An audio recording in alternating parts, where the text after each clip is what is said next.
This is the mindness at the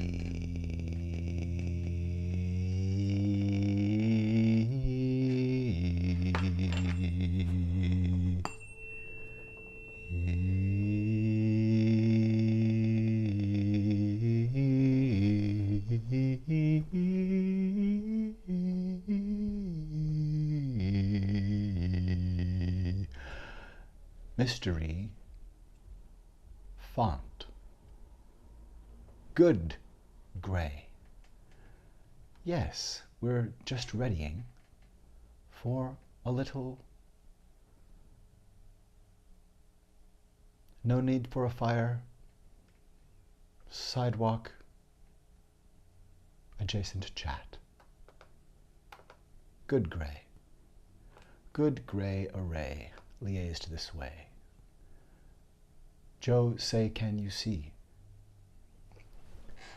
I want to share something, and I'm just assembling my executive function to say it concisely. And part of how that can work best is to share, as is the wont of the mystery font, much like Mr. Rogers, a mentor of mine, to share a song or a story. And so let that it be.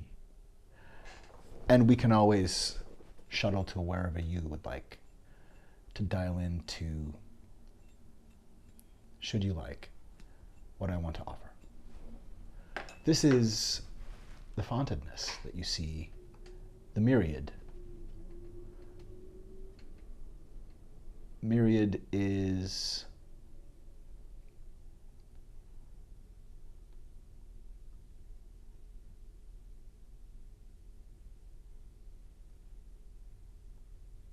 multitude.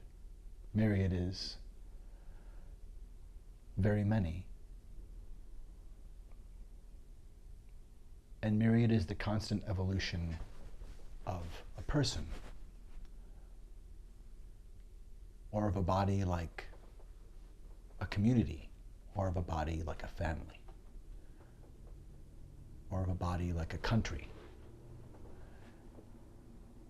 And myriad is how we recognize what makes us up. That our shapes we recognize and know, if only because they're like our shapes, although different. But there is difference and there is diversity, and we welcome and recognize how our different abilities, not always corresponding to what our packages might seem to entail, are part of and essential to the glory of what we can do as a species. Our diversity and how we include with equity one another means that we benefit from one another's value and enjoy and have room to keep one another honest. It's wise. It's better business. It's in fact greedier to be kind.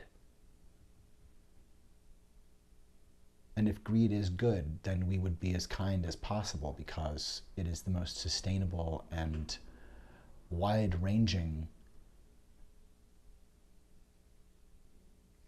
flourishing success that's possible. We should at least try once, with the rules not stacked against anyone. We're in danger. We're in danger from M, from Stephen Miller.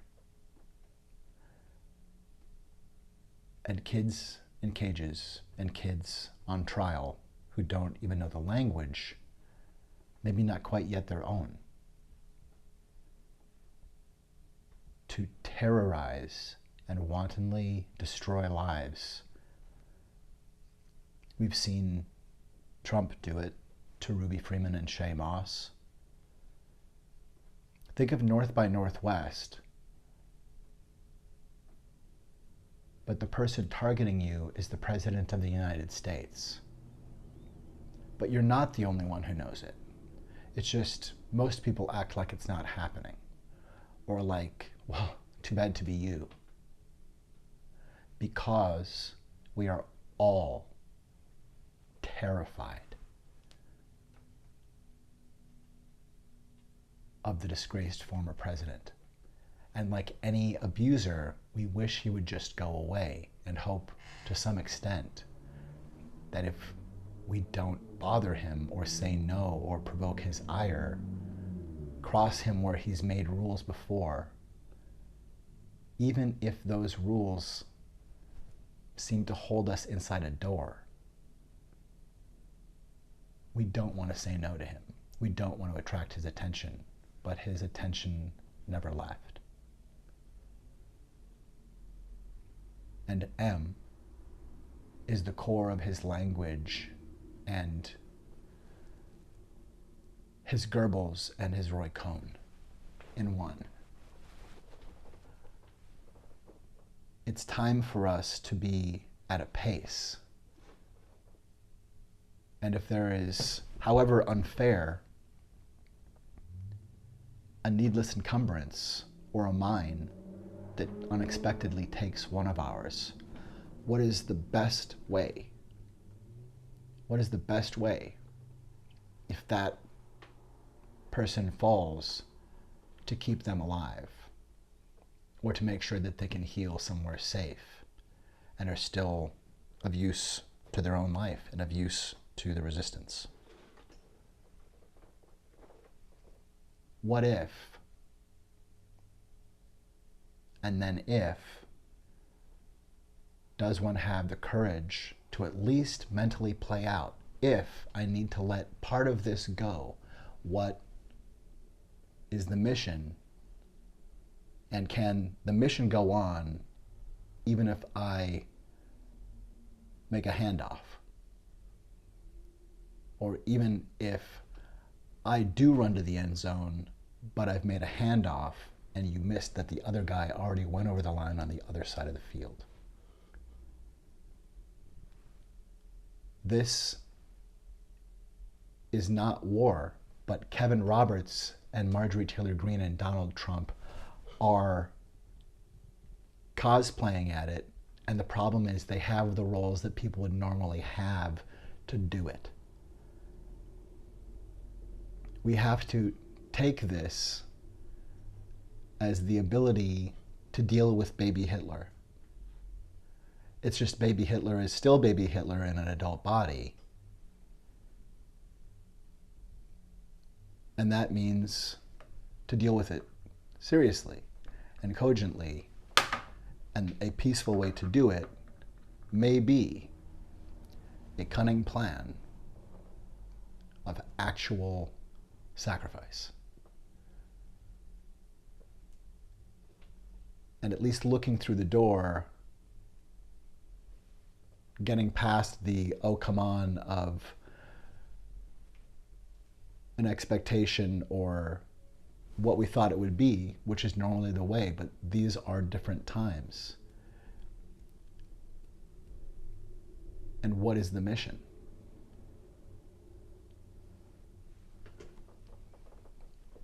What if the thing that was possible is gone?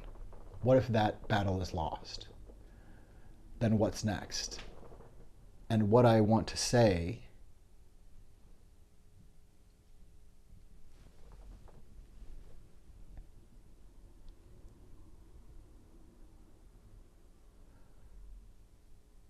will begin in 11 minutes.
This is the mystery font.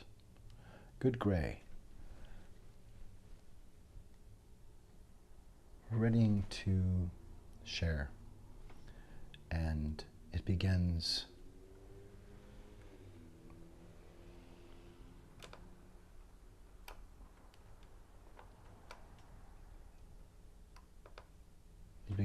in kind prehension. And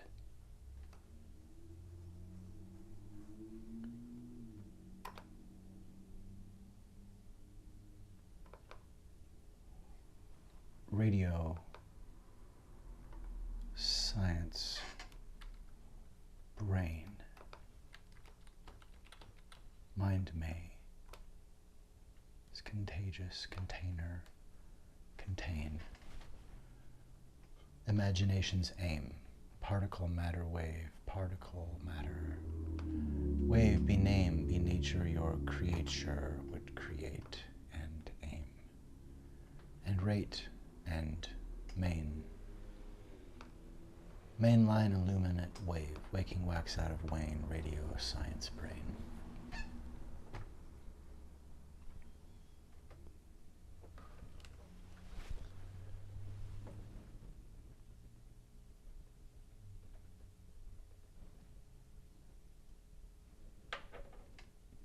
I believe that the Statue of Liberty may house our imagination, only insofar as we envision liberty as being the locus and the invitation, and in some way we are all part of this imagination.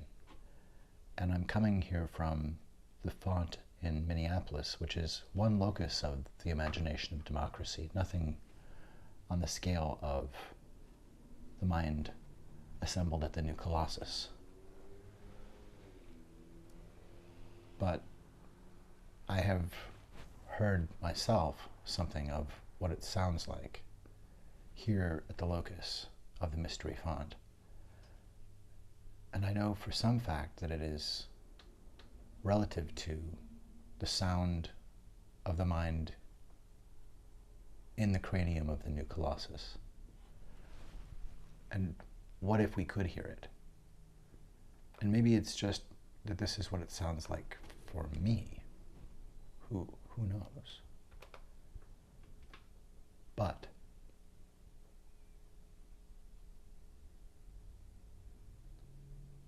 radio, science, brain is about the idea, in some sense, of our boundless potential and growing and learning and unexpected potential. Rupert Sheldrake conceives of morphic resonance, memory and habit and tendency through space and time, that perhaps we are not only hard drives, but indeed able to read part of a field that we are indeed part of ourselves. A bandwidth, and if that or some other way is how we do, in some sense, connect with hive mind, or know thought collectively, then what if that mind did liaise? What if that mind did liaise and could speak, or could at least hear that there is truth that not everyone knows, that there are answers to, was it so bad? And the answer is yes, it was worse. And the answer is also that we are strong enough to deal with any and all of our mistakes and crimes, and any of our betrayals, and any of our losses, any of our needless conquests. We are able to process it all. And we are. The thing is, we're able to process it all as a country that takes care of everyone. And it's time to lean into what our documents have meant in all of the ways that we've always said we should be proud of. For everyone. Being squeezed in an ever-tightening vice for 50 years since the last massive conservative mandate for leadership under Ronald Reagan that took a family who could buy a house with one income to one where multiple incomes can't rent. Under this assault, and under one far worse that seems clearly of Nazi origin, as we stave off the horrendous pathogen of Ku Klux Klan cancer that is Project 2025. In crisis, we're being attacked with this because we are in crisis, and that is taking together the opportunity of coming together. I think that we see,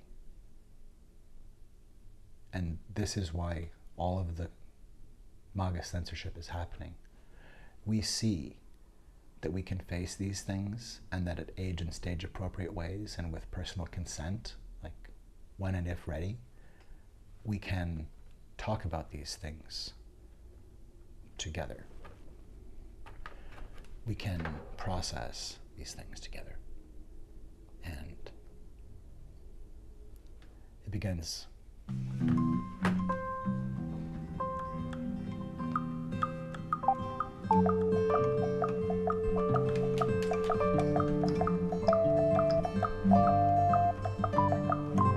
You are more than a brain.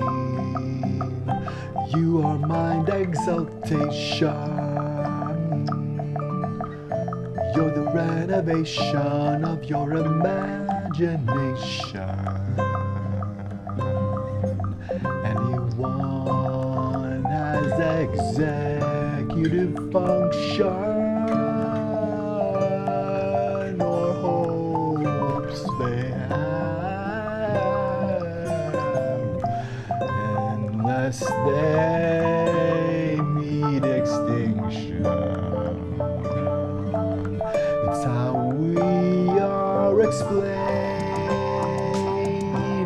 We are explained, that is, we are our own active explanation. Let me be explained, let me be explained, let me be explained. Let me be plain with executive function, that means I can claim a happy pursuit of my life in my name. Radio science brain, radio science brain.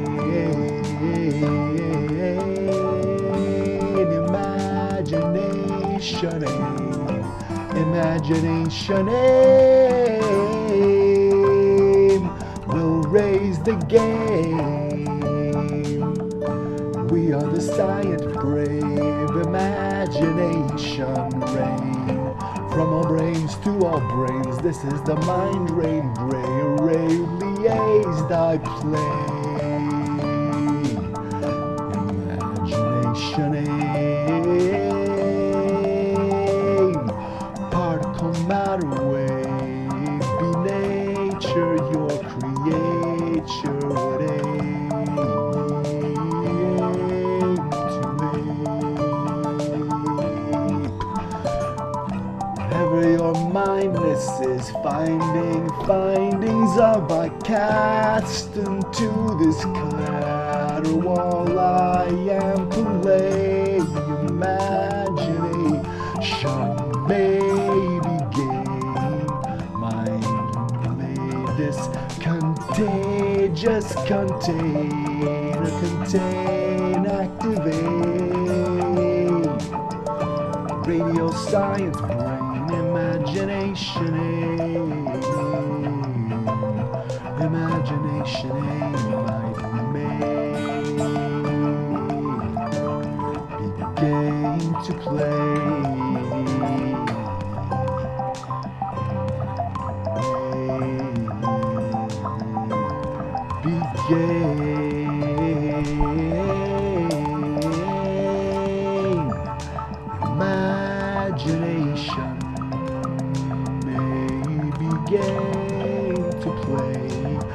day. Imagination shows a way in the mindless liaise. This is the kindness came in case imagination might make executive function display.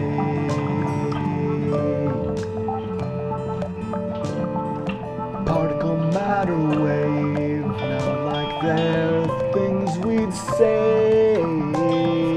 Let's become tidal wave. Imagine it and make play plain towards an aim. Research or experiment or exclaim. Particle matter wave, make your work, make it work upon and show it and exert the song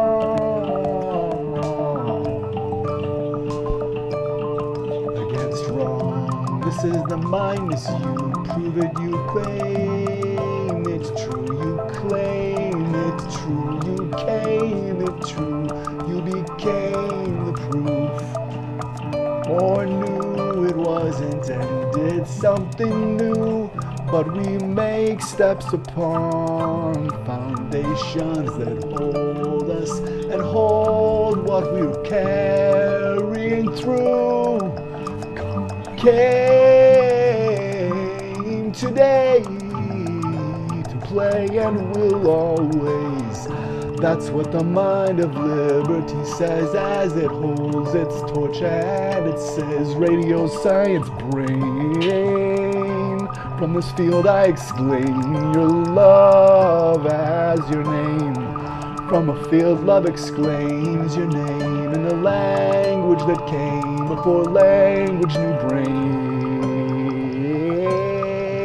New came to play campaign, came with your name before you heard it said by your mother or father, before you heard your name echoing the blood of the womb or any energy in any room. You heard your name. It's part of being human. Be humane. From a field love exclaims you can do anything. Let your love ring. Radio science brain.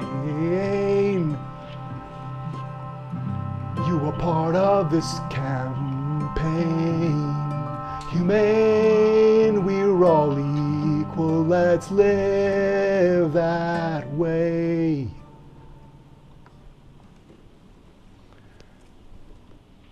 That's my thought, is when I hear all lives matter, I want to tell people, prove it. It's typically white racists that say that. You know, say all lives matter as if it means something without action, a truism that's not earned. But here in the mindness of the amphitheater of this imagination of democracy, it's easy to see, because the way that minds liaise here just a little bit, like they do in the mind of all of our minds connecting. Just the thoughts that we have. We don't have to do anything for this to happen. But all of the thoughts that we have about democracy are part of the bandwidth of thought. All of the thoughts about liberty and what we're building and our hopes. If that liaises and connects anywhere and would become sentient in moments when it might need to, that would be the new Colossus. And that's why we need to protect the Statue of Liberty. and be aware that we are a body, and that someone grabbed our private parts and told us he could do that. And we are in an abusive relationship.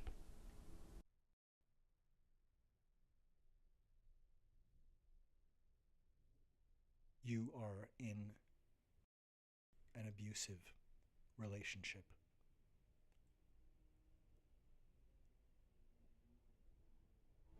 Shocking boundary violations are one common grooming tactic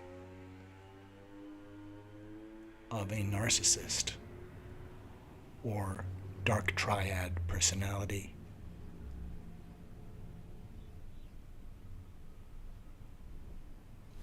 If someone in your life points into a camera knowing you'll be looking at the view screen and pulls their finger like a trigger, looking into your eyes, saying, "I could shoot someone in the street and not lose anyone," it is a good indicator of a bad situation. You are in an abusive relationship.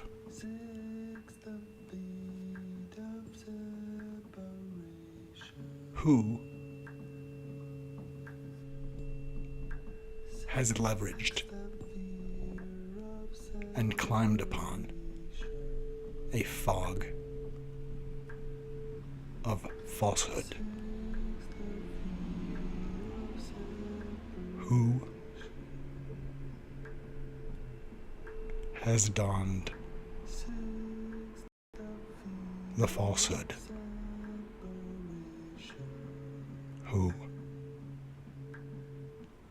is the falsehood?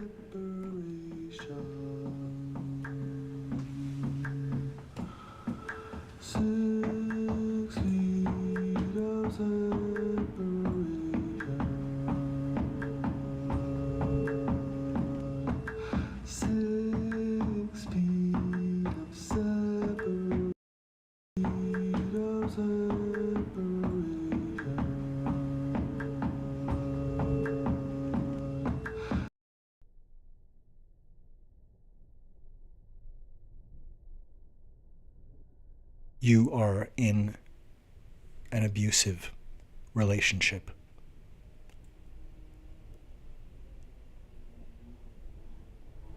Shocking boundary violations are one common grooming tactic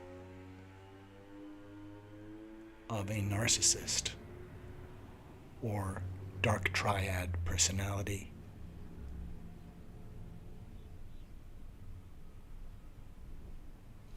If someone in your life points into a camera knowing you'll be looking at the view screen and pulls their finger like a trigger, looking into your eyes, saying, "I could shoot someone in the street and not lose anyone," it is a good indicator of a bad situation. You are in an abusive relationship.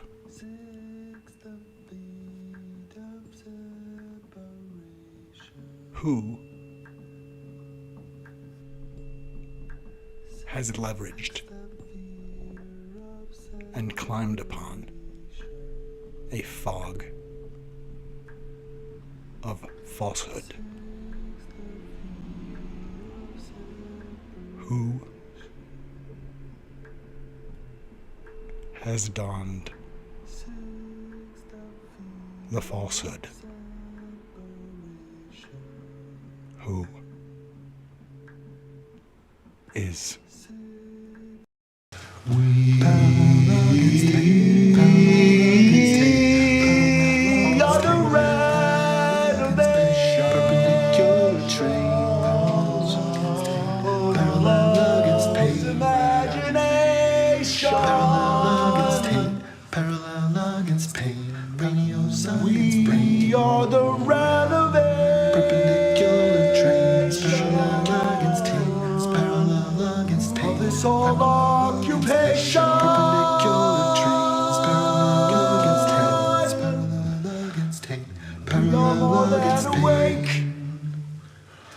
We got more than an ache. Parallel against tape. We are more near the break. We can ease any ache. Everything we have took, everything we can take.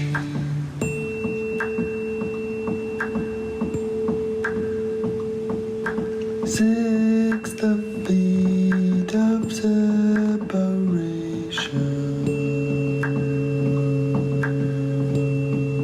Six the fear of separation.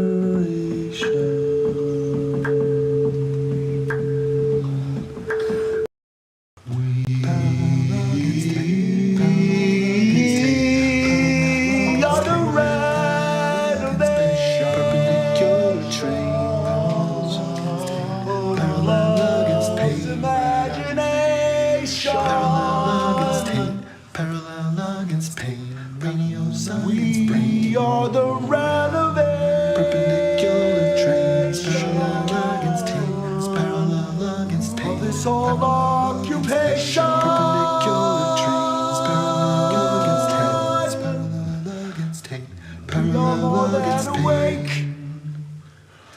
We got more than Perpendicular an trains, ache. parallel against tape, We are more parallel near the against tape. break. We can ease any ache. Everything we have took, everything we can take.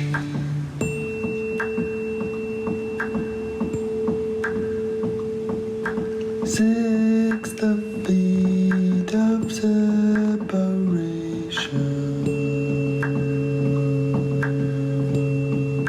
Six the fear of separation.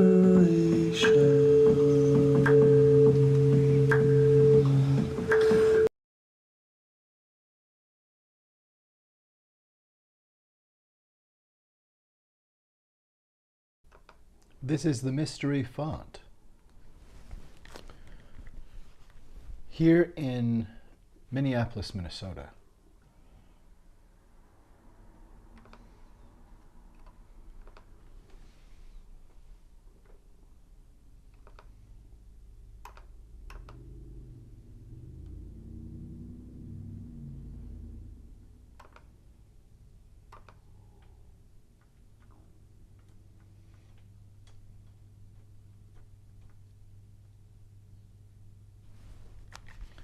no president had more to explain ever than Trump did on January 5th. And then it got worse. And it's worse now, too. And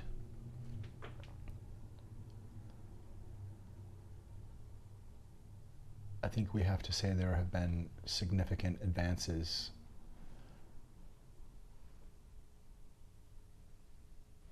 some unprecedented wins and positive. First of all, Joe Biden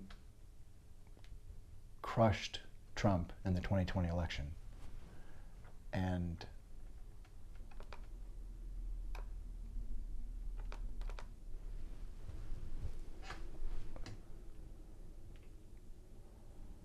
Joe Biden crushed Trump in the 2020 election. And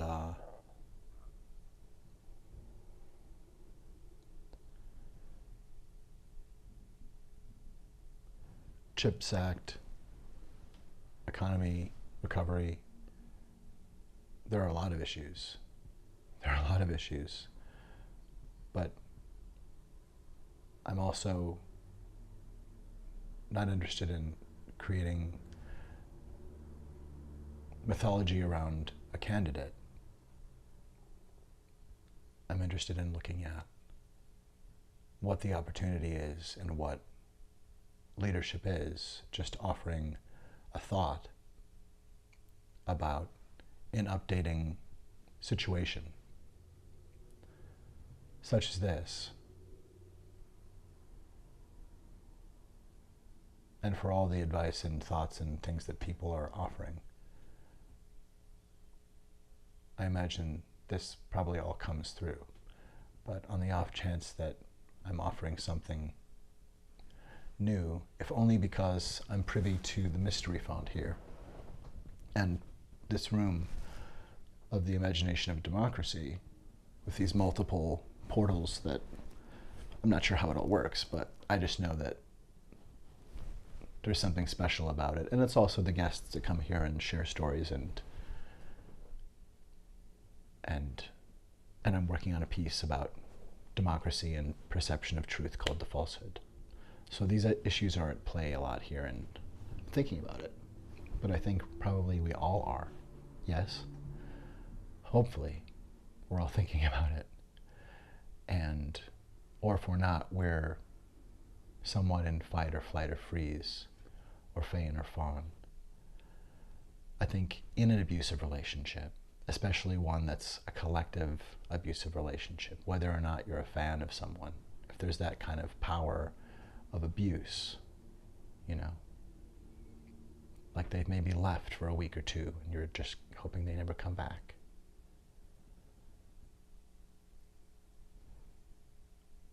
In that, our executive function does suffer. And we, I think, have probably all been dealt some amount of traumatic brain injury, which happens during abuse. The betrayal trauma that happens during a presidency like Trump's first presidency, which was, you know, unprecedented, the amount of degrading, defiling, truly sadistic abuse of us and our expectations, vandalism of the kind that the Supreme Court has now, with what I would term a sleeper cell of the Confederacy, done real vandalism. That is the same kind of decimating, narcissistic, well, tear it all down, meant to disable, meant to shock and terrorize.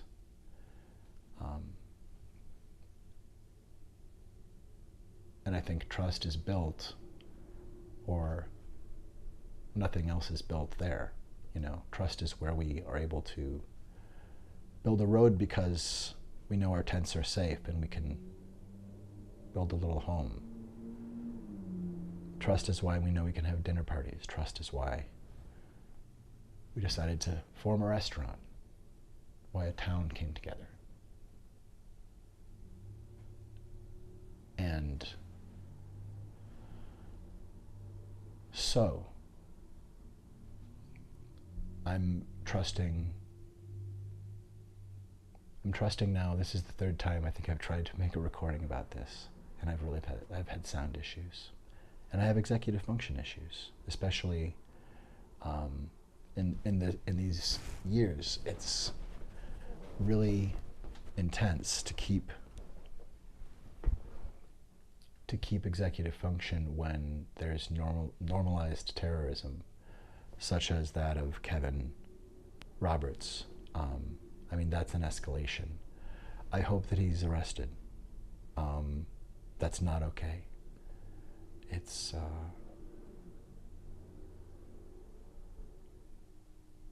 he could have phrased it more apparently, but that was a death threat. What Kevin Roberts of the Heritage Foundation said about it's going to, you know, we're staging the second American Revolution, he said, which will be a bloodless one if the left allows it to be. That's speaking in a bandwidth of war. And it's a threat. It is because what they're talking about is coming into people's homes and taking kids. They're talking about doing that under the leadership of someone who is fairly well known at this point to have raped children, and with the aid and convivial partnership of Jeffrey Epstein, or Epstein, however that's said. But those are just, there are so many wrongs That's really not what I'm here to talk about. But given the incredibly grave nature of what I would say is just hopefully we're finally at the moment of we need to wipe he wouldn't do that off the table. He wouldn't do that needs to be just, we need to have that as part of the readout of, remember, he would do that.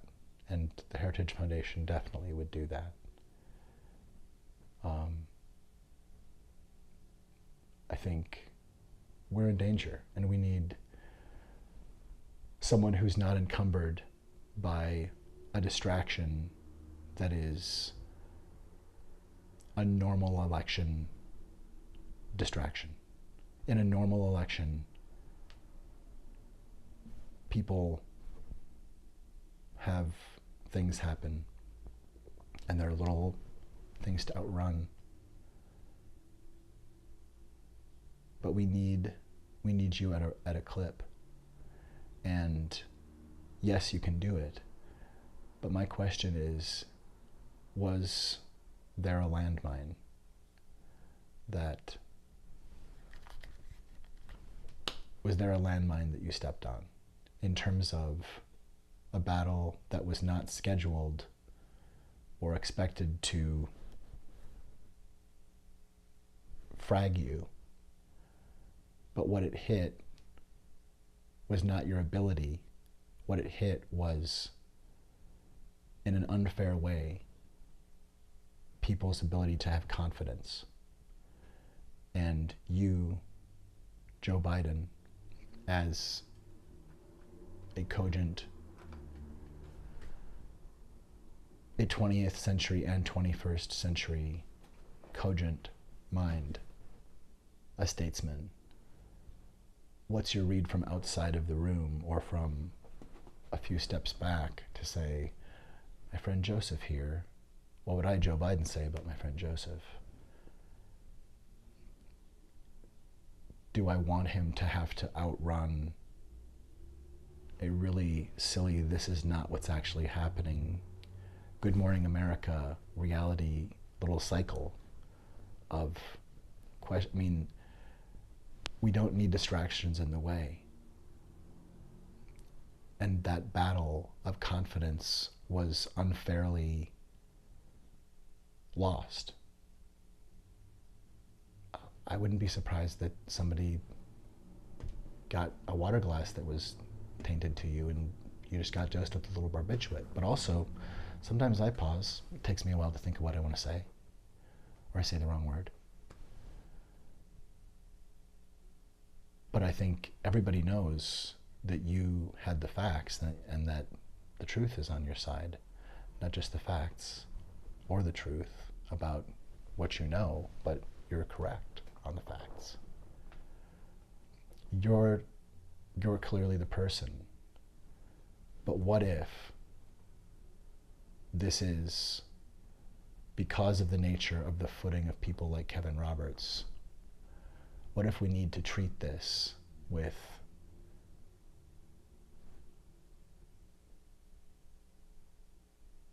a mindset that at least has access to, if they're treating this already like war, then what if the only opportunity is to save a Democratic ticket that's viable? And if the only opportunity to do that is that you have an opportunity to make a once-in-a-lifetime heroic move, because it's the Mulligan McGuffin. I've never had this happen before, that the character Mulligan McGuffin is so perfectly, in reality, laid out. But Mulligan McGuffin is a character that pops in around here and saves the day because we haven't yet written how it works. And like a deus ex machina. But this is the real thing. If this is best, you have a mulligan, and it is a damned unpleasant one, but it's also one you have said you don't want to take and you have not asked for. You are ready to do this. I know you can do it. Don't waste time proving that. You already kicked his ass once. Beat him. And beating him is the Democrats winning. Beating him might be that you deliver a revitalized candidate who's not you. Or it will be delivering a revitalized candidate who's you. But either way, we need you to deliver the revitalized candidate who is you, or in the shrewdest, most wise, and incredibly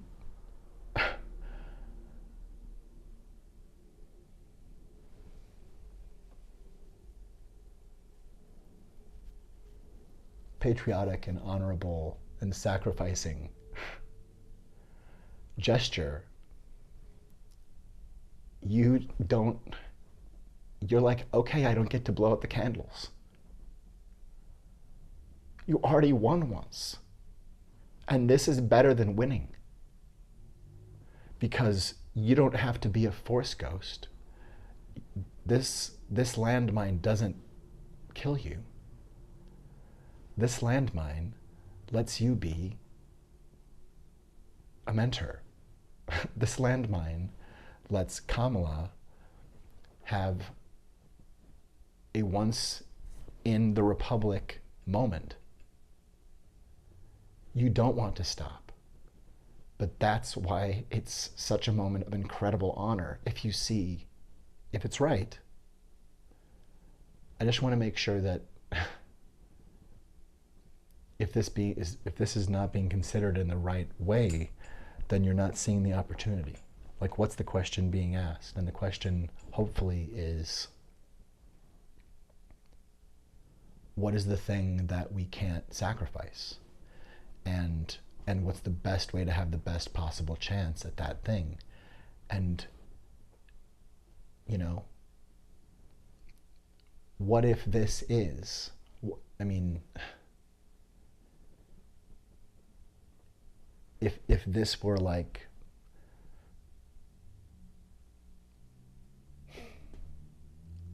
if that battle's already lost, if the battle of confidence that you would want to be revving back up to win, by the time that's there, if that's there, because Project 2025 is already landing. And that's why I'm saying this may be a Star Wars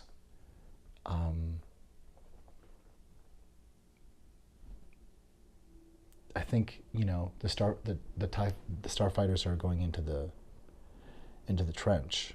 Skywalker's X-wing is going into the trench here. And you, Luke, I need you to stretch out with your feelings. And there is a port ahead of you. And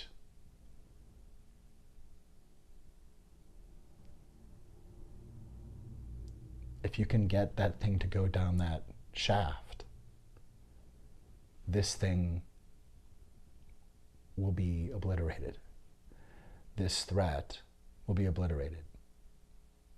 Yes, it was supposed to look like you win the presidency again, you're reelected. What if that's off the table? Then, or what if you even judge that the better thing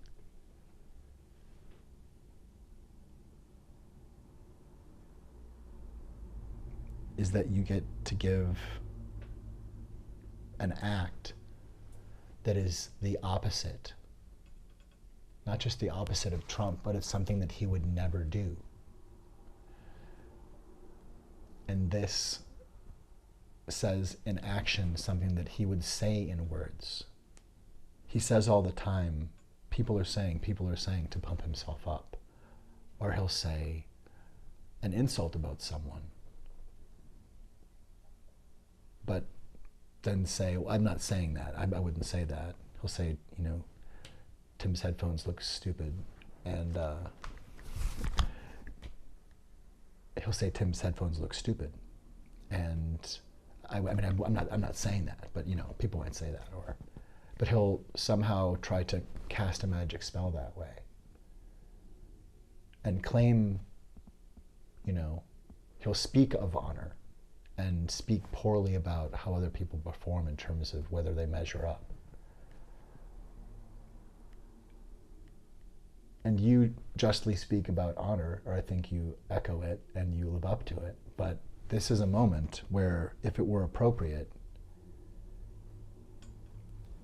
there will never, ever be a more powerful and more presidential stand than to sacrifice a presidency of your own to say, look, I'm hurt. I know I can do it, but I'm not going to play the game of whatever this mess is right in front of me here, like all this caterwauling and all this nonsense. It should be just the race. It should be, we're eliminating Project 2025. We're arresting those people, getting them to health care, or accountability, or internships that have some element of, I don't know. It seems like we need deprogramming there. That's really toxic, scary stuff. It's the Nazis working to bring people who would be already on board or will be coaxable to that. I'm just saying, imagine that Yoda doesn't have to be a Force ghost to be a resident mentor, a moonshot mentor, and get Obama in there too. You know, it doesn't have to be about this is wartime. Whatever they're, I mean, let's keep them from violence. But let's not play around. Get anybody there that is the brain trust in there. And what if you were a resource to President Harris and were able to do, as a cabinet member, maybe a new position, maybe there's an emeritus, a president, a president senior, I don't know. But like the genius who already did this and already knew what it took to do these things,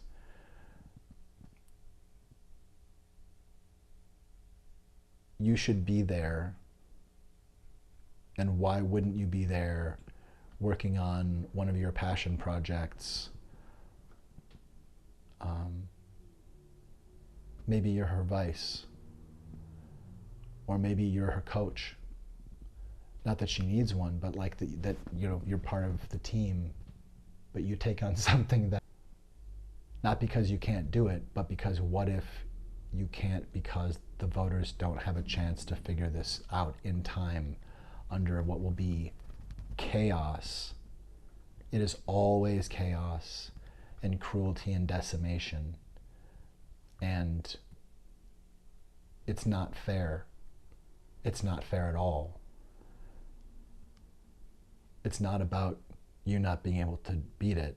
It's we can't wait for this to sort itself out. We need to actually be moving now, which you know. As a president and statesman, you know that. And you know that in our position, we would want you to see it, not just, we would want you to see the incredible opportunity to say, I have this moment.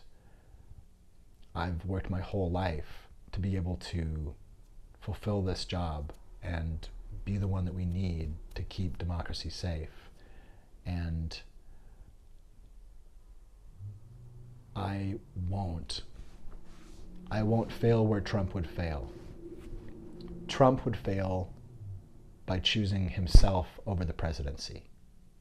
Even if he were loyal to the presidency, he would not see where, if there needed to be a moment where he chose the presidency over himself and gave it up or lost the sight of worrying about that so much just because the moment was actually the presidency is under threat, and that's what I'm concerned about. The point is what you demonstrate.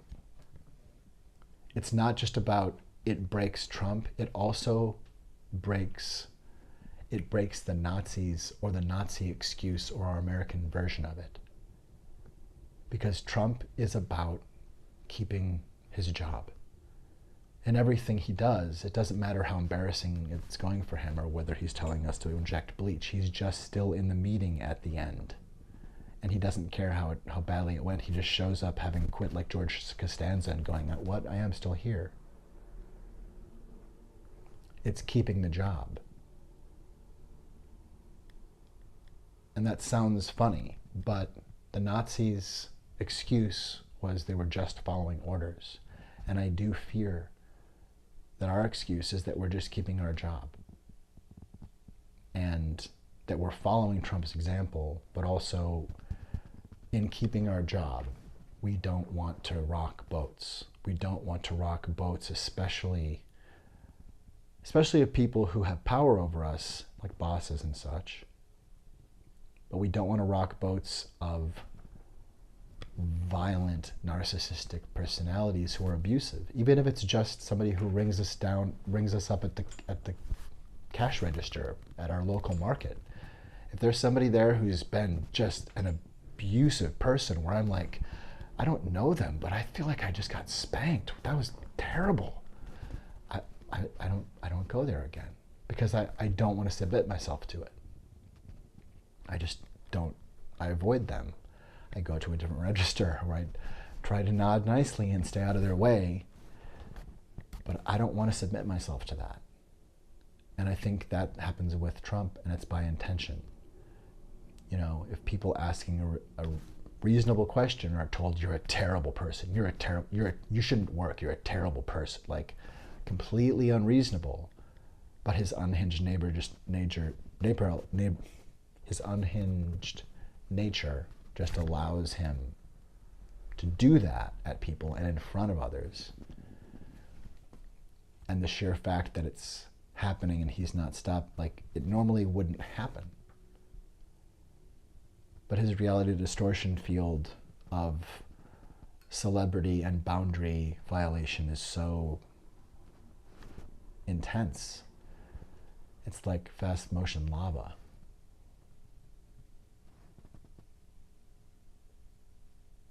And he can unleash that. It's not always there. He's not always cogent. I think you're more cogent than him. I think Joe Biden is a more cogent and certainly more, I mean, you're honest and you care about what matters. But he doesn't have to be very sharp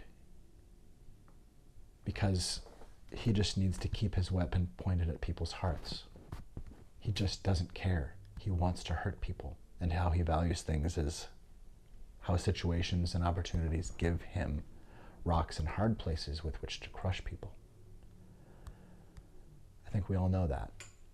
At any rate, leaving behind the he wouldn't do that, leaving behind the they wouldn't do that, to say, we're just going to defend the thing that we're telling ourselves, oh, they wouldn't take out the, we're going to defend the things that we thought we wouldn't have to. And, you know, but there's an incredible opportunity. The Mulligan McGuffin moment is that you didn't want this mulligan. But it is here, and it's forced upon you by the knowledge that you can hand off in a way that would be otherwise unthinkable. But maybe to not do it is unthinkable given this area of events, that we don't have time. You don't have time. Given who we're dealing with, no one would have time to do enough interviews where you're vim and vigorous and like do some push-ups and and prove yourself. We don't have time for you to prove yourself, and it's not fair. That doesn't mean you have to do push-ups. It doesn't mean you need to, lean into Yoda. That's just a thought generally. Lean into exactly where you are and into being the wise sage who, if you wanted a king, you'd want, and he'd say, this is America, we don't have kings. That's why I still am here, because this other turkey is trying to mess with taking the keys and burying them somewhere. So see the goal. The goal isn't for you to win, Joe. The goal is for us to win. And if you know the best chess move is to make the speech 4 years early. Just make the speech 4 years earlier. And if you envision a way to be around and be a mentor, chief of staff, I don't know, man. Or build a foundation. Having made the most heroic sacrifice for the presidency ever, at the one time when it was needed, ever, like this, and the only time it's ever been possible. When Howard Dean went, "Rah!" and he was really, he was yelling, but it just sounded weird in the mic, and he didn't,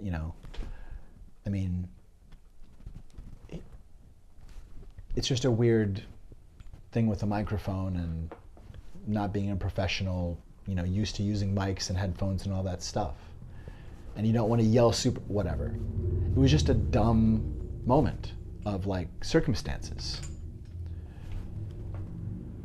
And it's kind of like this. It's like a weird fragment grenade goes off, and it's like, oh, that was weird. That was unexpected. Oh no, somebody's hurt.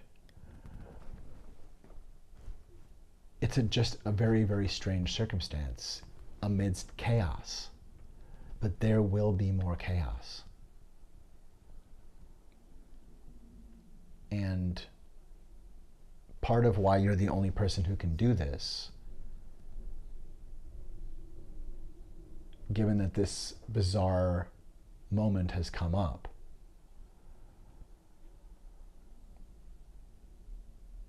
the point is, don't take this because you have to. Take this because,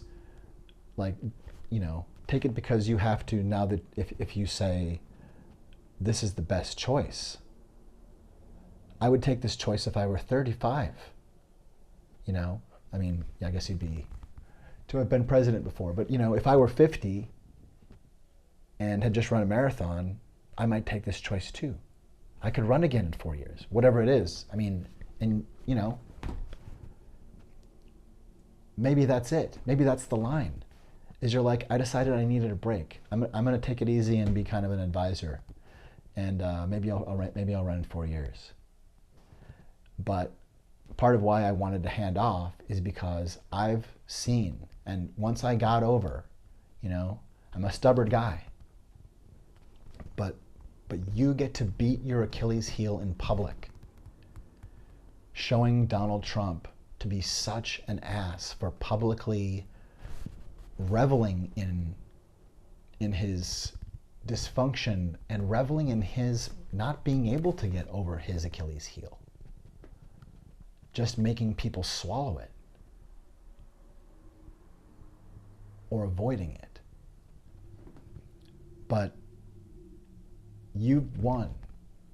You've already crushed him before. That doesn't matter. You can beat him and make sure that we dismantle Project 2025 now. If you hand off and say, if you say, I'm not going to let my want to hang on to this thing that I was like a past expectation, like a different future, I thought this was going to happen, it's maybe changing. Don't hang on to something of the past, not recognizing it is going to let you be unable to hold on to something now, or able to grab,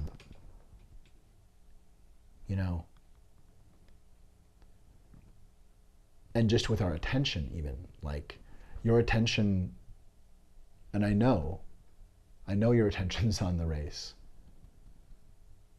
and on what's next. But because your attention should be only on that, and no matter what happens, there will be people doing this stuff about, so are you sleeping okay? All this, it's a natural disaster. It happened. But see that it's compromised it, or take a look at that. If you don't agree, be sure you're looking at it, and be sure that people that you trust are agreeing with you.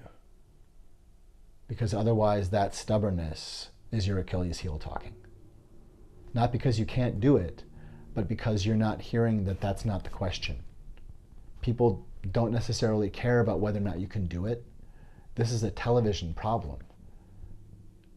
And you have to, on television, have shown it. It's a dumb, unfair thing. But Kennedy didn't wear makeup and Nixon didn't wear makeup and Kennedy did. I mean, Kennedy should have won anyway, but apparently Nixon looked bad. And that dumb TV land distinction and the way that technology refracted through the screen made a difference, and it was a deficit. The deficit from the debate isn't really your deficit. It's about dumb stuff and an era of lies and falsehood that have broken our confidence and abused it and punished it to look for the most easily, you see a trauma response, or you see someone struggling for a moment, or you see something that doesn't look like a polished performance or a perfect attack, and we are now groomed to go, aha, aha, aha. It's a culture of more and more and more and more and more falsehood, and no one can outrun trying to beat that. But you don't have to, because of this opportunity, if you take it all of the way. Because to do this, it is a pure demonstration of your sacrifice, which he would never do, and of showing your intellect and your self-resolve, your commitment, your patriotism. Again, you can talk patriotism, but somebody who's I wanted to be the quarterback going over the fucking line. That's a feeling anyone can understand. And also the sense of not wanting to abandon. But please judge not about whether you're able to do it. Judge whether you want to have the burden of this dumb thing about the debate. That if that's a fragment grenade that's too much to recover from, to be able to break 2020, to break Project 2025 into 1,700 pieces that can all be cared for in different places, like, because we want to do this peacefully, because there's so much, and because you can be of help if you can be of help in this if you hand off. If you say, I think I can do this, but I don't want to mess with the American people having doubt. I want them to know that I'm going to deliver what they're confident in, which is that I'm going to be here on the team however they need me. I'm not going to be in the way, but like, I'm not going anywhere. I'm a resource.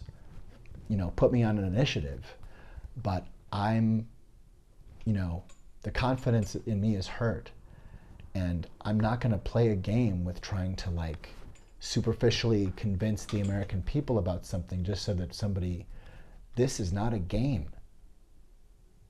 And you can see that, Joe. And again, it's not about your ability, it's about seeing the soup of what's happening with the woodwork and people's confidence and how easily they're being swayed.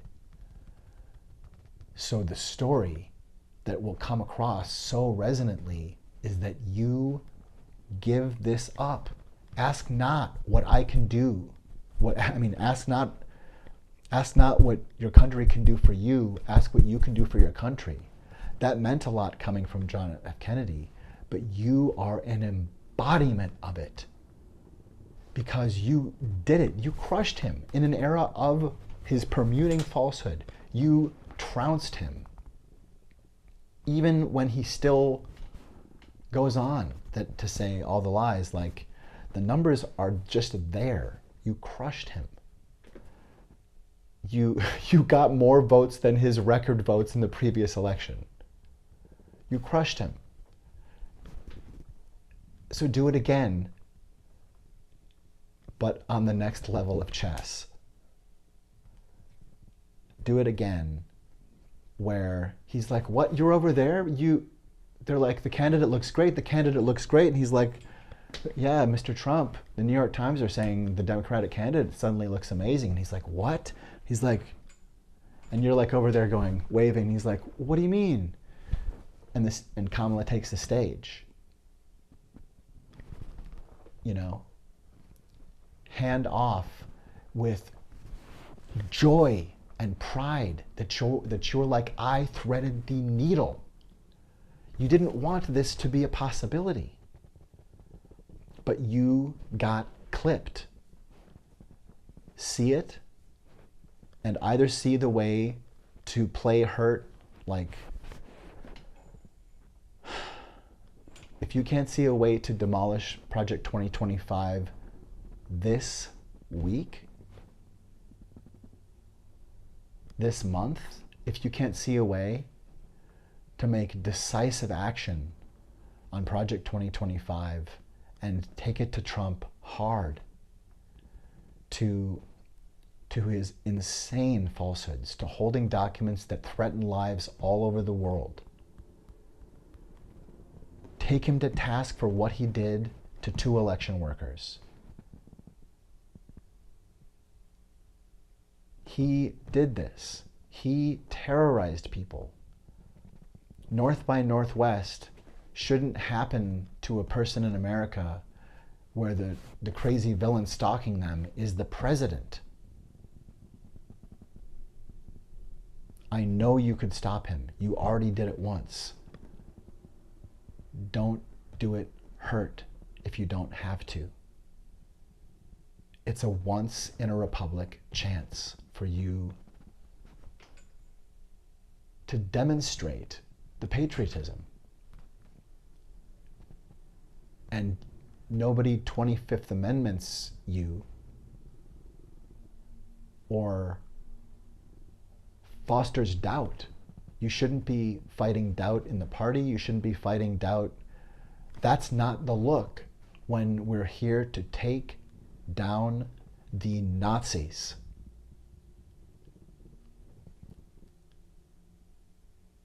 And maybe the strongest, most patriotic most candidate, galvanizing thing is to see this moment. This is a time portal. There is a jettison pod that you can jump into. And so you say, look, I got hurt. The confidence in me is hurt. I know I can do it, but it's not about me. It's about America believing. America needs to believe in herself. She's been beaten to hell by not just one person, but a lot of people, led by a man who breaks people down because he's a corporate raider. He just wants to destroy things and make them easier to digest, easier to take over. You devalue it until it doesn't believe itself, until it doesn't believe it exists, and then it doesn't. And you just wipe it into the bag and sell it somewhere. Nothing you can say would ever be the actual currency. But you acting in this way to say, I have to take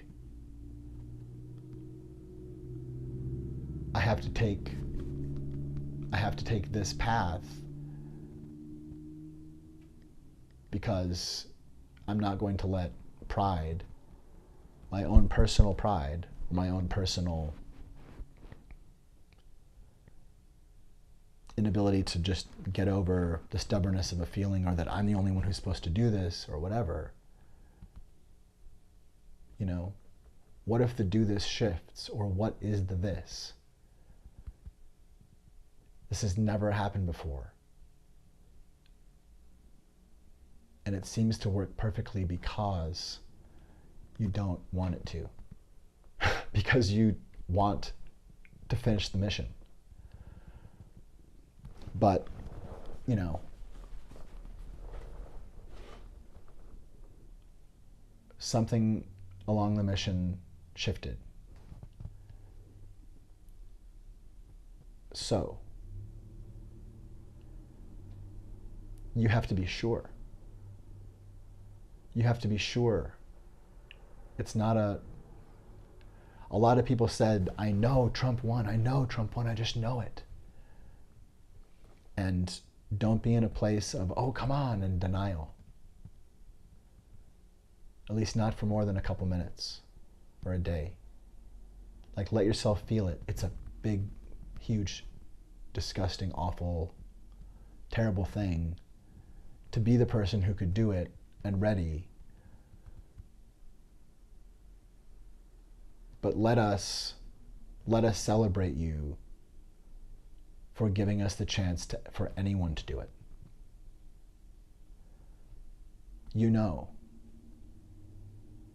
if you want us to understand that this is not a presidential election, essentially, this is an election to have more presidential elections ever. This is an election for continuing democracy.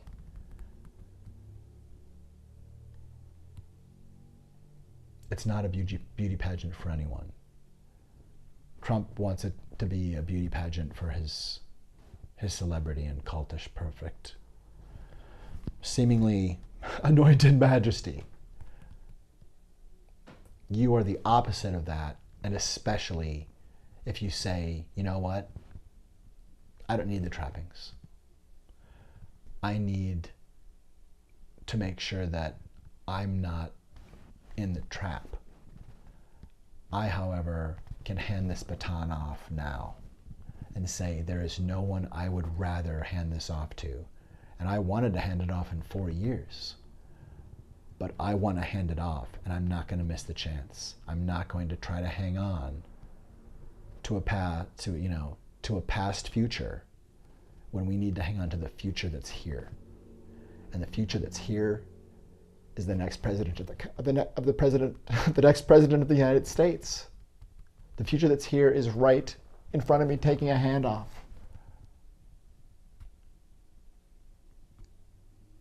and get it right, I'm going to do my best, but ask her how to pronounce it if you have a problem, and believe her when she tells you it's Kamala, the next president of the United States. She is going to crush in America.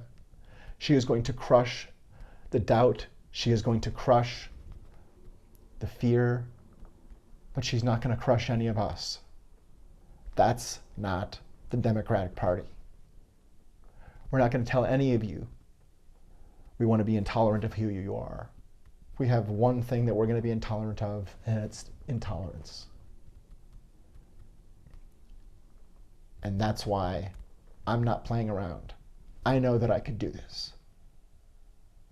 But no one talks to America the way Kevin Roberts and Stephen Miller and Steve Bannon and Marjorie Taylor Greene and Ron DeSantis and Tucker Carlson and Donald Trump talk to America. I'm not going to play a game making it about me and letting you know I can run a 5K. This is a mission to forever and keeping democracy safe. I know I could do it. I'm not playing a game looking for your confidence. Be confident in a president knowing how to keep democracy going. I know I could do it. And that's why I'm giving this to the next president of the United States. She is going to be your candidate. That will never be forgotten. It will never be forgotten.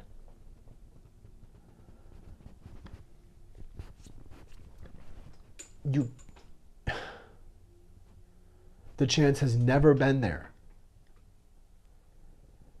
It's not cosmetic. It's not superficial. It's not staged. It's not fun.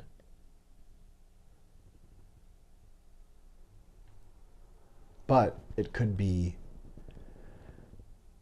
galvanizing and a fresh start with fresh legs.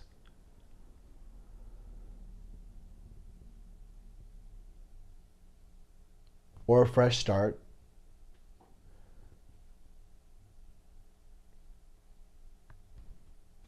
with a fresh reboot. Whether or not somebody's on their feet. FDR wasn't on his feet, but he was on his feet. He was apt. So do whatever it takes. Lean into Yoda. Whether you are the candidate, but don't do it out of stubbornness. Be stubborn about the real win. Be stubborn with yourself, Mr. President. Be stubborn with yourself. Don't come on anyone else. When you want to hang on to the past and you're just not going to look at how much, maybe, just be sure. Be sure that you have looked at it. And come on yourself, please. That stubbornness is powerful. Use it for good. Use it for us. Use it for the new Colossus. Use your stubbornness to beat your stubbornness's challenges, right? Use it to protect us.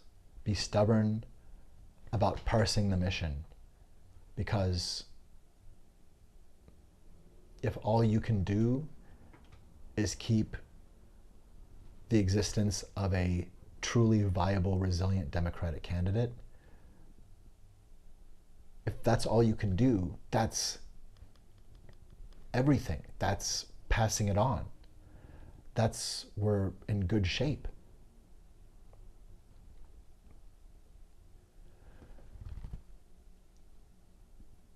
And don't play it up. Just do it, and no one will ever forget it. Please.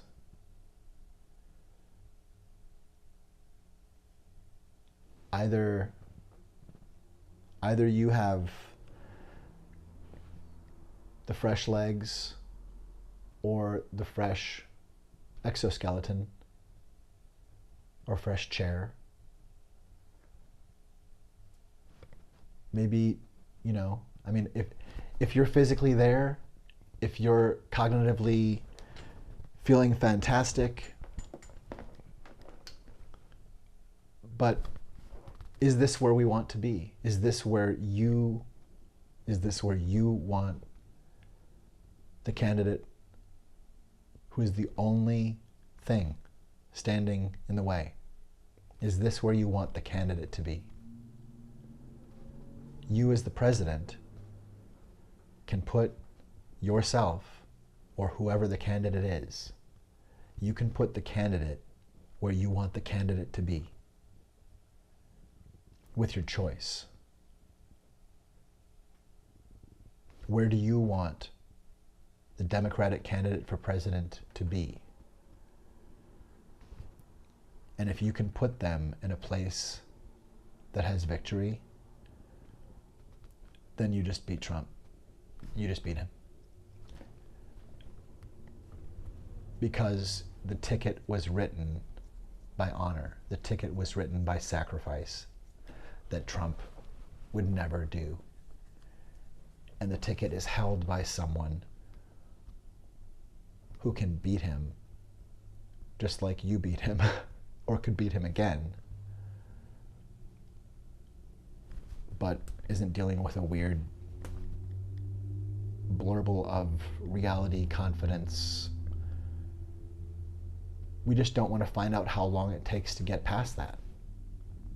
You don't want to. You don't have time. I mean, pretend you're 20, pretend you're 40 years old. You don't have time. It just needs to be somebody else, maybe. I think so, maybe, right? I think so. Because it's too much to outrun. I think it's too much to outrun for any candidate. And because you don't want to, it makes it really quite, I think, acceptable. And definitely honorable. And definitely the biggest possible statement you can make for the truth and for facts and for hearing yourself and being honest with the world. It's sacrifice, it's duty, it's honor.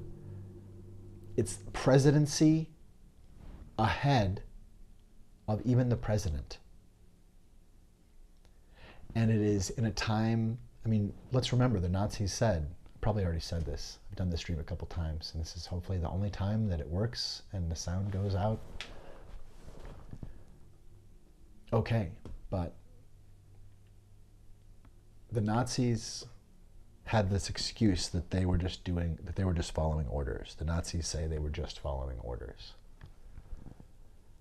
And you can solidify not the American version, right? The I'm just keeping my job. You can solidify that I'm willing for it not to be me. I'm not gonna. I don't need to be another one of the people going, oh gosh, I don't want to rock the boat. You know, I don't want to rock the boat and like lose my place. Actually, you're like, you know what? I'd like to have a real effect on how this boat is happening. So much that I am willing to sacrifice my place, especially knowing that I can put somebody else who's like ready to go that I believe in, that like I'm not going to drown. In fact, I'm just going to get into another boat and I might work in the administration, you know? But I know I won't work in a Trump administration, and I know it won't be an American administration. There might not be one again. So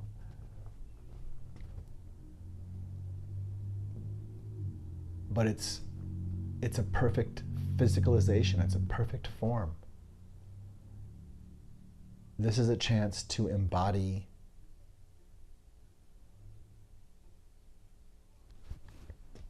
the stand for democracy. It's never happened. This has never happened before.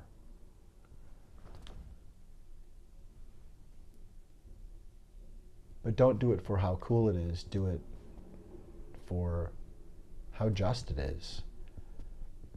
And maybe how functional. That you do get to be a benefit. You do get to be an elder statesman if you want to be.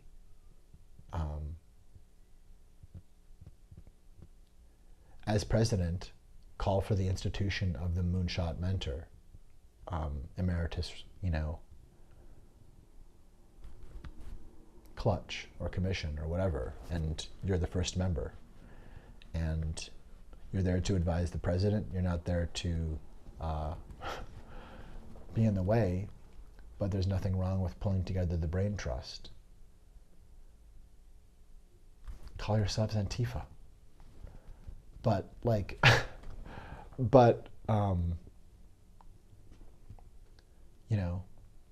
it's the aunties and the fathers or something. I don't know.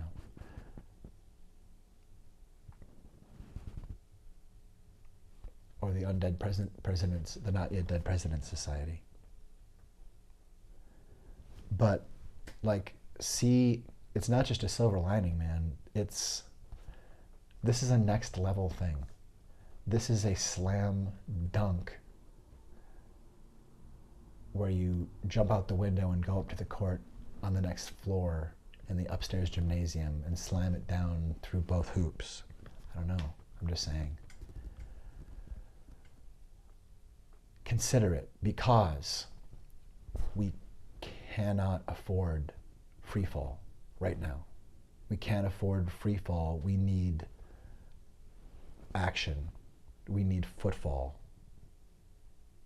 We need, or the roll of wheels. I'm not suggesting you need a wheelchair, but I'm saying whatever it looks like. Do what you need.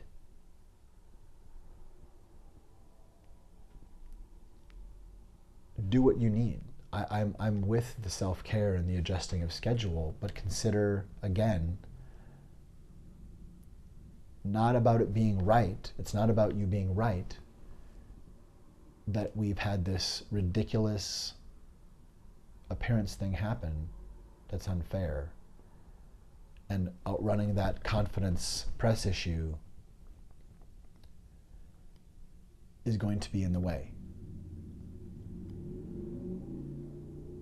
So either it has to be crushed by, you cough and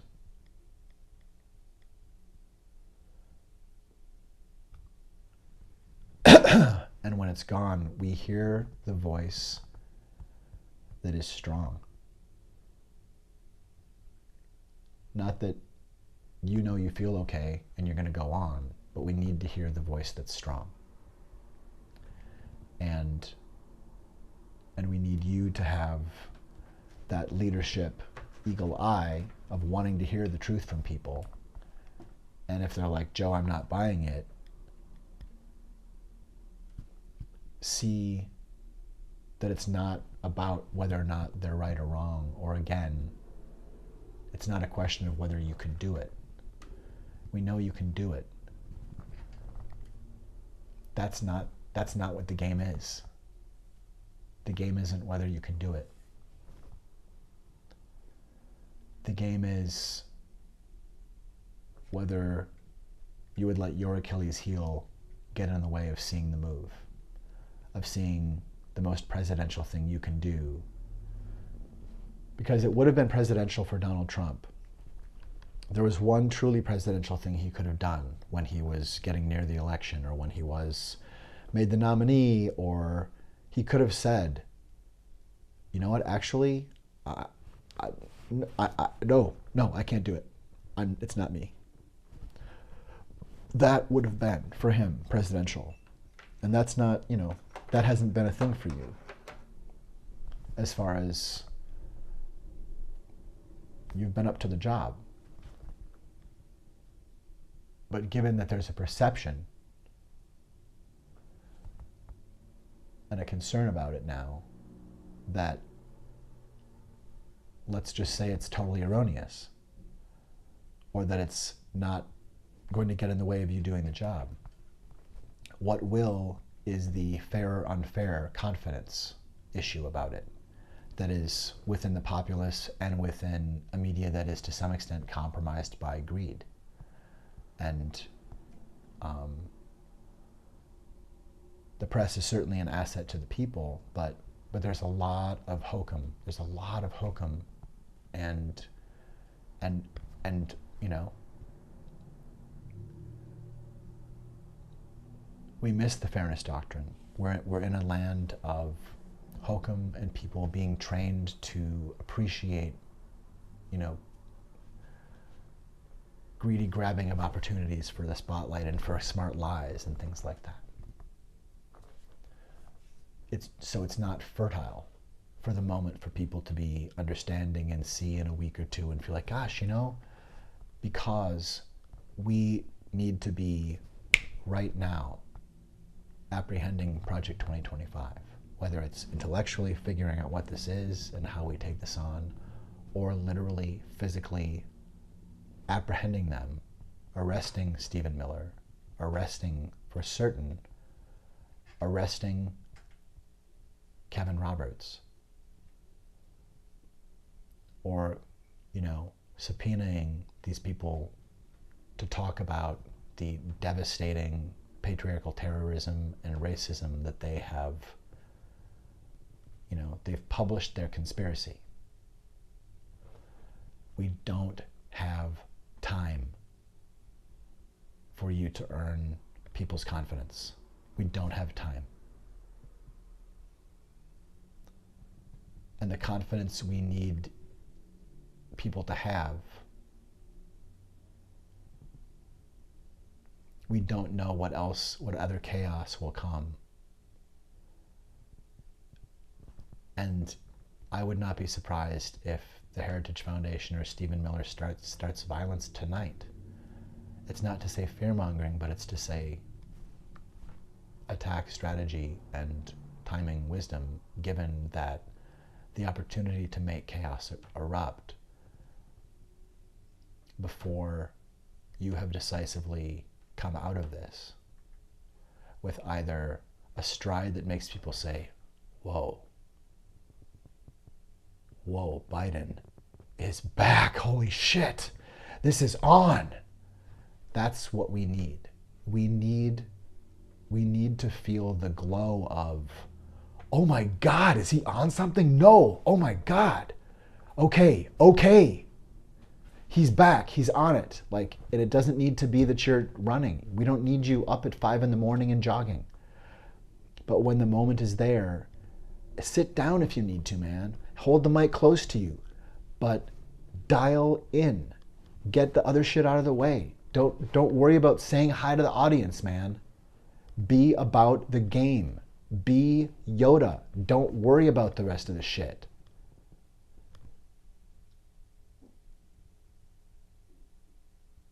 In either case, do you. Make them come to you and tell them, don't frame me so I look stupid. If I'm talking to somebody right here, like, watch it, you're like, that shit's on you. You know, I'm where I am, learn it, dial into it, and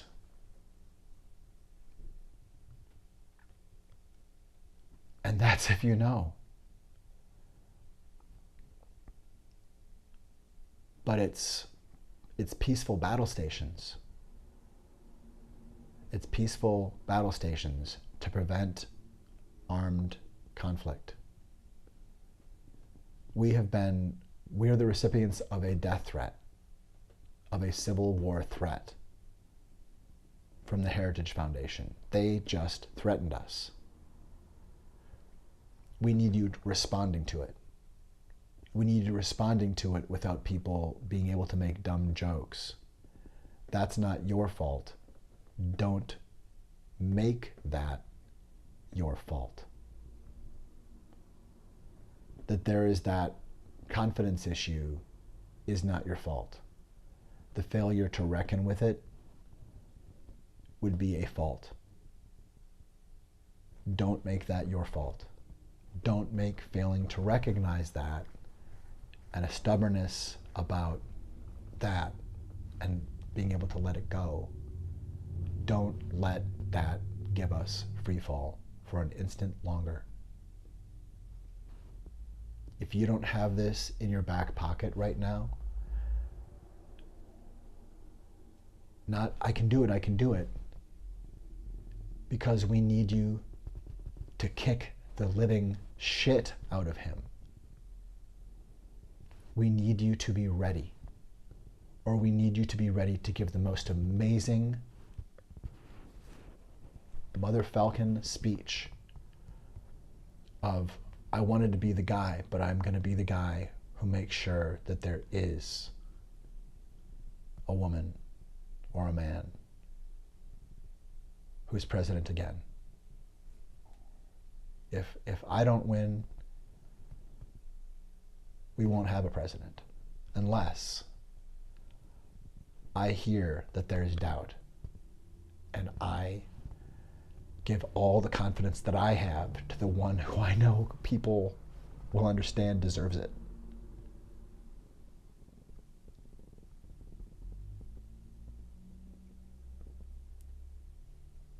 The more you say it with real, genuine simplicity, the more it will ring. But you don't mess around when democracy is on the table. You get to say, my vanity has the benefit to know that I already kicked his ass hard once. Donald Trump won with a record number of votes in 2016. So I knew that I had to break that record when I kicked his ass in 2020. That soothes me, but what soothes me more is I'm passing this on, and there is a brilliant candidate who's ready to crush Project 2025. And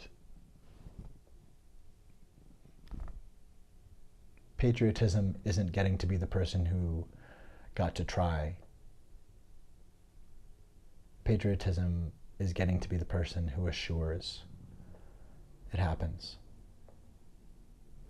And if you can choose only one, assure that it happens. Assure that the candidate for president, who's really the only candidate for president, there's only one candidate this time. The Democratic candidate is the only candidate. You have the opportunity to make a choice right now. You are making a choice right now to put that candidate in position to crush 2025 now, in these weeks, to crush Donald Trump in these weeks, to take him apart, to be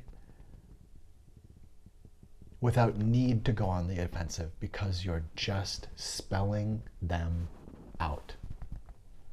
FalseHood, break it down. Your new plan on restructuring old bridges. Plan, break it down. Another Donald falsehood, plan, or his lie structure of hokum. Your response, break it down. Just calmly, one by one, banging them out. We need you banging this shit out. Not dealing with something that you didn't really create, but that confidence, that buckling confidence pool in the populace, it's not something necessarily that can be controlled. And anyone's focus on that is a waste of attention. Indeed, the president, as you know, is the one who presides. You watch over. It's not a king. It's a president. And that's important. That's important. And I'm glad that you care about that difference. I'm glad that you will make, that you have been making and will make the choices that assure that we're okay going forward.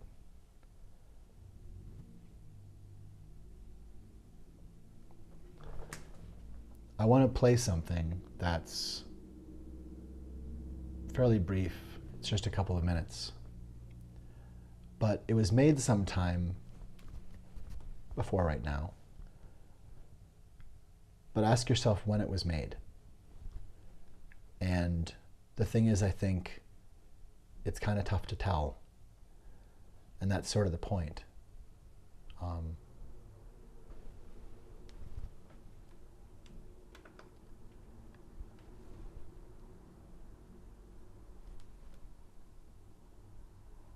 I appreciate your attention. This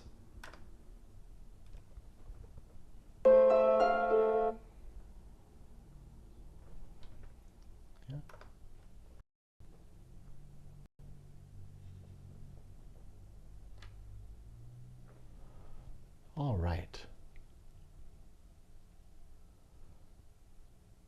Yes. This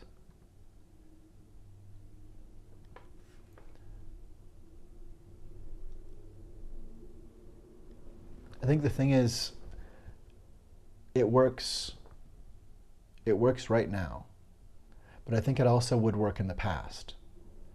And the way that this shape has been growing for some time,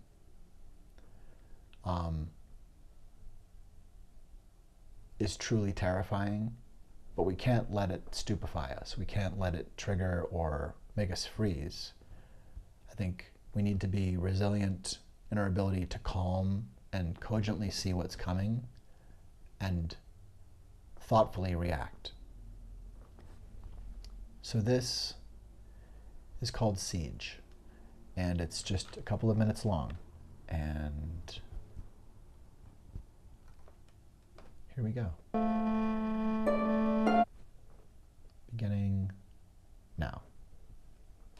Nope, come on, stop it. Nope. I want you to go back to the beginning. There we go. Nope. Nope. I'm not sure why this is so difficult. Why am I having such a problem? Nope. Nope. Nope.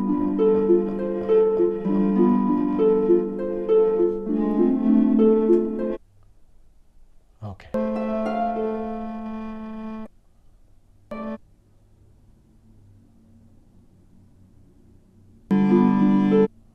Huh. Very strange. Very strange. Okay. Well, that was a unique experience. I haven't experienced that before. But now, I believe we have it. These are interesting times, aren't they? Popular authors,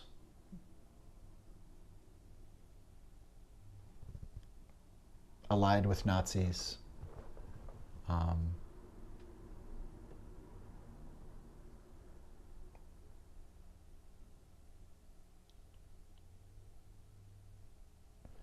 we're looking at,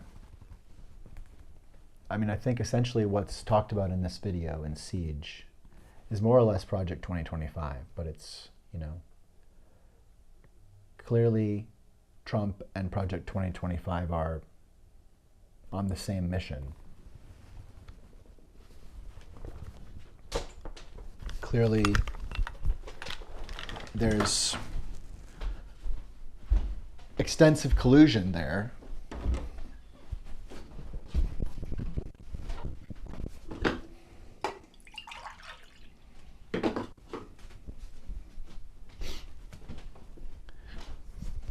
No question. It's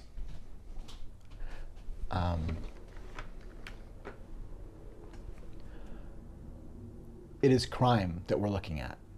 I mean,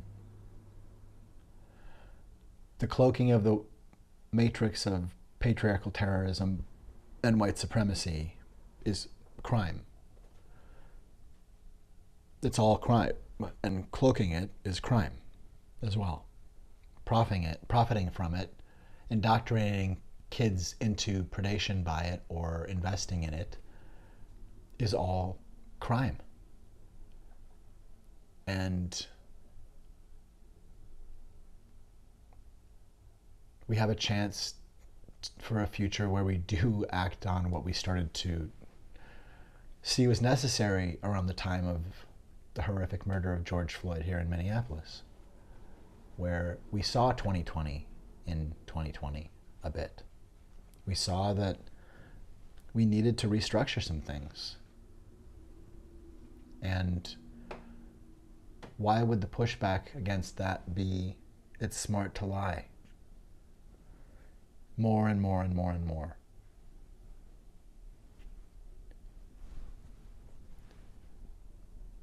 Here is Siege.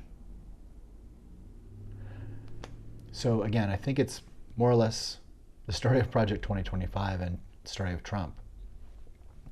But I'll let you decide when you think it was made.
Welcome to a special